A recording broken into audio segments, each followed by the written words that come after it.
Hi everyone. তো দেখো আমি লাঞ্চ করতে বসে গেছি। তো লাঞ্চে আমার কি আছে দেখো, এখানে আছে অরেঞ্জ রাইস বা কমলা ভোগ যা বলবে, সাথে তারকা, আর এটা আছে দই বড়া। এটা অবশ্য ব্রেকফাস্টে ছিল, কিন্তু আমি ব্রেকফাস্ট যেহেতু করিনি, আমার সেভাবে খিদে ছিল না, সেই জন্য একবারে সব আমি নিয়ে বসে গেছি। আর একটা জিনিস নোট করেছো, মানে আমার খাবারের কালারটা আর আমার ড্রেসের কালারটা পুরো ম্যাচ হয়ে গেছে। মানে এটা একটা কোইন্সিডেন্স বলতে পারো। মানে মানে আমি বিয়ে করে করিনি, মানে সংযোগবশত হয়ে গেছে। তো তরকাটা আমার হাজব্যান্ড বানিয়েছে। আসলে ও তরকা যতবার বানায় ওই বানায়, বেশিরভাগ মানে ওর তরকাটা টেস্ট হয় বেশি।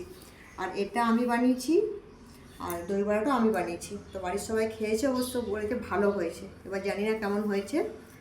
আর আমি তো মানে নিচেতে বসে মেঝেতে বসেই খাই, আমিও খাই, আমার হাজব্যান্ডও খাই, বাকি বাড়ির সবাই উপরে খাই, কিন্তু আমি আমার হাজব্যান্ড নিচে বসেই খাই। এবার দেখি খাবারটা খেয়ে কেমন হয়েছে। আসলে আজ সবাই বাড়িতে ছিল, তো ওদের স্কুলে ছুটি ছিল, হাজব্যান্ডের কোর্টও ডিউটি ছিল না। তো বললাম যে লাঞ্চটা একটু অন্য টাইপের বানাই, তো সিম্পলভাবে বানিয়েছি। কেমন লাগছে আমার মেনুটা তোমরা অবশ্যই জানিও।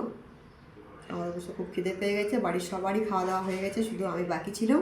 এবার লাস্ট আমি ট্রাই করি কী হয়েছে। জানি না খাবারটা কীরকম হয়েছে, সবাই অবশ্য বলছে ভালো হয়েছে। আমি এটা জানি এটা ভালো হবে, কিন্তু প্রত্যেকবার বানাই ভালোই বানাই।